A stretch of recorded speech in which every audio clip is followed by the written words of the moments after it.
a proximidade das eleições, nada melhor do que falarmos com o órgão responsável por gerir todo este processo.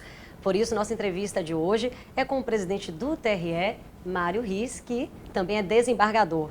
E estamos aqui no Tribunal de Justiça da Bahia para bater um papo com ele, em um lugar, inclusive bem aconchegante, com um santuário ali atrás de boas-vindas, para tirar um pouco o clima de peso das eleições. A gente pode dizer que pesa quando as eleições se aproximam? Pesa, mas pesa principalmente o trabalho que você tem, é um trabalho às vezes desgastante.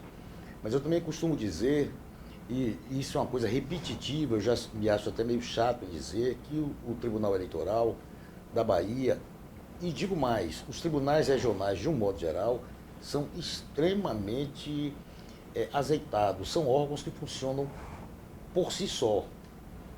Então, é a segunda vez que eu presido o Tribunal Regional Eleitoral da Bahia. Posso dizer a você que a sensação é a mesma. Eu participo do órgão de julgamento, que são as sessões de julgamento, e aí realmente seriam imprescindíveis e indispensáveis. Com relação à parte administrativa, se eu não existisse, o órgão funcionaria do mesmo jeito. E como é que funciona, como é que está hoje essa estrutura do TRE, especificamente para essa eleição de agora? Como é que está o quadro, como é que estão os investimentos para que saia tudo certinho? Bem, nós tivemos a Justiça Eleitoral teve uma redução orçamentária muito grande, que, por fim, conseguiu-se uma suplementação graças ao ministro Gilmar Mendes, que lutou muito por isso, e essa suplementação orçamentária acabou saindo, o que desafogou um pouco o problema do eleitoral. Mas o país vive numa situação difícil, numa crise financeira, política e tal. E isso atinge um pouco a parte orçamentária do eleitoral. Mas é só isso. A parte administrativa continua funcionando perfeitamente, integralmente, sem percalços. Você tem um número do quadro desse efetivo que trabalha no dia das eleições, por exemplo? Olha, é difícil porque tem muita requisição. Tem muita requisição. Como o nosso quadro é pequeno, e hoje os juízes de primeiro grau já estão autorizados a eles próprios requisitarem funcionários de outras repartições, aquelas que efetivamente estiverem dispostas a ceder. Mas é difícil. Você pode colocar em torno de... Você calcula quanto, Bucão, isso? Servidores... Não, no geral. Só mesário, mais de 100 mil mesários. É muita gente. Tem Envolve muita gente. Motoristas. Muita gente. Motoristas do quadro, motoristas requisitados. Quadros, automóveis do quadro, automóveis requisitados. Essa organização, presidente, começa a partir de quando? A organização já existe. Não sei se você sabe, mas a lei eleitoral é uma lei muito antiga e nós sobrevivemos com resoluções do TSE, do Tribunal Superior Eleitoral. Essas resoluções, elas caminham de acordo com a necessidade daquele momento. Então, o que é basilar é como se fosse uma matéria pétrea, não muda de um modo geral. Então, há muito tempo, você tem mais ou menos as mesmas proibições, os mesmos períodos, agora até mudou esse ano, os períodos foram encurtados, exatamente. Na verdade. Eu antes aqui conversava com uma pessoa amiga e ele dizia da dificuldade que se tem hoje por uma série de motivos para se sair candidato, para se disputar a eleição e tal. Mas para nós que estamos do outro lado, nós que integramos a Justiça Eleitoral... Isso melhorou? Eu não posso lhe dizer, porque é uma experiência nova. Nós vivemos hoje uma experiência nova. Pela primeira vez, nós temos uma campanha sem a participação de empresas como doadoras de campanha. Você só pode doar hoje como pessoa física. Isso eu acredito que vai restringir muito o montante das participações. Mas eu também vou me louvar do ministro Gilmar Mendes dizer que nós estamos dando um salto no escuro. Ele disse isso recentemente. Não sabemos o que vai acontecer. Não sabemos o que ocorrerá. O brasileiro é muito criativo. O baiano talvez mais ainda. A criatividade do baiano é uma coisa que ultrapassa qualquer limite. Então não sabemos o que vai acontecer. É verdade. Tudo será uma surpresa. Falando, inclusive, o senhor até já antecipou essa questão do Caixa 2, né, do financiamento empresarial. Você acha que isso vai facilitar essa identificação de Caixa 2 ou não? Ou vai ser também uma surpresa? A gente não sabe o que, é que vai acontecer. Eu volto a dizer a você que eu não sei o que vai acontecer. Nós vamos ter uma avaliação disso após o pleito. Antes é difícil. Que os candidatos têm, de fato, reclamado bastante. Eles vão ter que se virar nos 30 para poder... Sim. Né, correr Por exemplo, atrás. qual seria o único óbice que a pessoa física tem para colaborar? Você só pode colaborar com até 10% da sua renda tida na declaração do ano anterior. Então, se você ganhou, por exemplo, 600 mil reais, você pode doar no máximo 60 mil reais. O nível salarial, vamos falar da Bahia. O nível salarial da Bahia é relativamente pequeno, baixo. Então, você há de convir que essas colaborações vão ser muito difíceis. Não é? Não se sabe o que vai acontecer. Vamos aguardar para ver. Vamos aguardar. E as eleições municipais deste ano, né, exemplo das de 2014, tendem a ter esse alto grau de judicialização. Sim. Né? O que é que o senhor acha dessa judicialização na política? É fruto da democracia. A democracia tem um custo, tem um preço alto. Não imagine que a democracia custe barato. Não. O que nós vemos hoje no Brasil, já de algum tempo para cá, é a prova do custo da democracia. E a democracia permite a judicialização. Agora, tem uma mudança recente nessa judicialização. Antigamente, para que você se tornasse, por exemplo, elegível, bastava judicializar. Hoje não. Hoje tem que haver uma judicialização positiva, ou seja, você tem que ter uma liminar a seu favor. Se for negada a liminar, efetivamente você não pode disputar. Antes não era assim. Isso é coisa recente. Decisão recente do TSE, honestada pelo Supremo Tribunal Federal. E com relação à ficha suja e ficha limpa, né? Ou ficha suja e ficha limpa, essa lei, ela tem sido muito questionada, né? Porque em muitos casos o candidato ele consegue disputar a eleição mesmo sendo recorrente.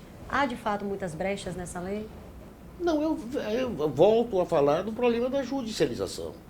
Se o cidadão qualquer que é candidato tem o seu registro impugnado por ficha suja, vamos dizer, ele pode discutir judicialmente. O juiz, certamente, na dúvida, ele defere uma liminar, mas qual seria a grande vantagem disso tudo? Seria o exercício da democracia. Ele tem direito à manutenção do registro dele, mas que esse processo fosse julgado o quanto antes. Não haveria perda para ninguém. Ganharia a sociedade, ganharia o próprio candidato, ganharia a justiça eleitoral. Seria bom para todo mundo. Às vezes o que ocorre é que, deferida a liminar, esse processo demora um pouco a ser solvido e aí complica um pouco a coisa. Esse processo pode ser julgado, por exemplo, no meio do mandato. Ou depois Aí você sabe quais são as consequências que advêm disso. Se for depois, não tem consequência nenhuma. Quando muito, como decisão aproveitável, seria a inelegibilidade. Mas o cidadão já cumpriu o mandato dele. O TRE, inclusive, né, a gente estava levantando essas informações, vocês receberam acho que 950 processos do TSE. Foi. Ou do TCM, do TCM. Eu acho que foram mais processos. Aqui cita 950 processos. Essa quantidade... Assim, porque tem TCM, tem TCE. É um conjunto de todos eles. Conjunto. Essa quantidade de recursos, que de repente, como o senhor tem dito, pode ser até mais, pode prejudicar a qualidade da nossa democracia? É difícil responder essa pergunta. É muito difícil responder essa pergunta. Porque o que acontece normalmente é o seguinte, os questionamentos feitos pelo Tribunal de Contas dos municípios, e o nosso Tribunal de Contas tem um problema, ele não separa contas de gestão, despesas de gestão com despesas políticas, não faz essa diferenciação. E às vezes vai para o próprio eleitoral, e o eleitoral entende que o cidadão é elegível, porque as contas que foram reprovadas não são as contas que tendem a impedir a candidatura dele. O único parâmetro que eu conheço que é excepcional nesse aspecto é o Tribunal de Contas dos Municípios de Minas Gerais.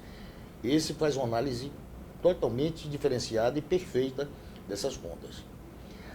Ainda tem uma segunda hipótese, discute-se, e as câmaras municipais poderiam derrubar esses questionamentos do Tribunal de Contas dos municípios, depende, mais uma vez, do tipo de conta que eles julgam. Então, também é um problema a ser discutido e a ser definido, digamos assim.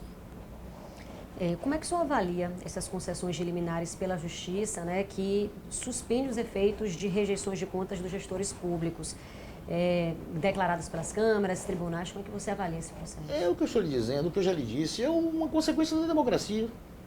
O cidadão tem o direito de ir ao judiciário para discutir, olha, as minhas contas foram rejeitadas, mas foram rejeitadas por uma tolice, uma bobagem, tecnicamente não foram analisadas corretamente e tal. E o juiz vai se valer da dúvida, suponho eu, para deferir um liminar. Ele, com a liminar, ele vai poder disputar a eleição, ele vai poder registrar a sua candidatura. O senhor entende isso como um processo democrático, mas sim. acredita que poderiam haver, de repente, leis mais duras com relação a isso? Aí você estaria ferindo de morte a democracia. Penso eu que, quando você tem direito, você tem também o direito, o super direito de recorrer ao judiciário. Por qualquer lesão de direito que você entenda que está sendo vítima. E, nesse caso, você não pode ler leis mais duras, não. Falando um pouquinho agora de servidores, né? Os oficiais de justiça aqui na Bahia, eles estão ameaçando paralisar as atividades, né? Eles alegam, né, segundo o sindicato, que o TRE não tem cumprido com resoluções do TSE. Parece que o TRE quer pagar R$300 para quem trabalhar na eleição e o valor deveria ser 92 por mandado. Explica direitinho isso. Não, isso não é verdade. Isso e o que é que está acontecendo? De discussão, nós estamos cumprindo, vamos cumprir a resolução Estamos cumprindo a resolução do TSE. Do TSE. Agora, eu digo de antemão, isso talvez nem fosse bom dizer, mas eu vou dizer. Nós não temos oficiais de justiça nos nossos quadros. Nós aproveitamos oficiais de justiça no quadro da Justiça Comum, da Justiça Estadual. Se por acaso houver algum destempero dessa ordem, a sociedade não vai se prejudicar. Eu nomearei oficiais ad hoc, oficiais para o ato, tantas vezes quantas forem necessárias. O que não pode sofrer com isso é a democracia, é a sociedade. Não é? Nós não temos oficiais de justiça nos nossos quadros. A Justiça Eleitoral não tem oficial de justiça.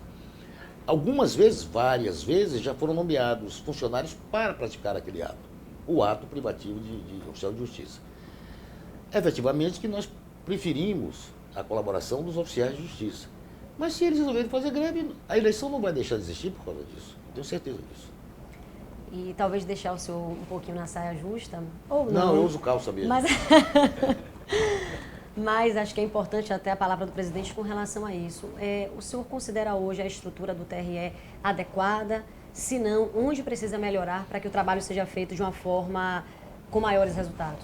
A estrutura do TRE, eu não diria perfeita, porque foi feita pelo homem, mas é extremamente satisfatória, é excepcional. Você pode dizer, faltam funcionários, nós temos carência de funcionários, nós temos carência de uma série de coisas, mas funciona, eu posso lhe afirmar, e lhe desafio a lá ir e discutir e ver como é que funciona, como é que as coisas funcionam, com quase perfeição. O TRE é um órgão ímpar, e eu achava que era só aqui. Eu tinha um orgulho, tenho um orgulho muito grande dos funcionários do TRE. Só que não é só daqui, não. Você vai a outros estados e os TREs funcionam muitíssimo bem. Se existe uma coisa que funciona bem nesse país, são os tribunais regionais eleitorais. E segundo eu soube, e aí não por conhecimento próprio, o TSE vai no mesmo ritmo.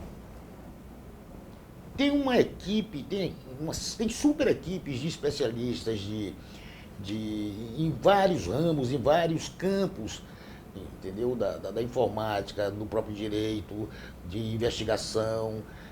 O que você imaginar, o TSE existe a independência de práticas, de ações do órgão, né? Sim, existe.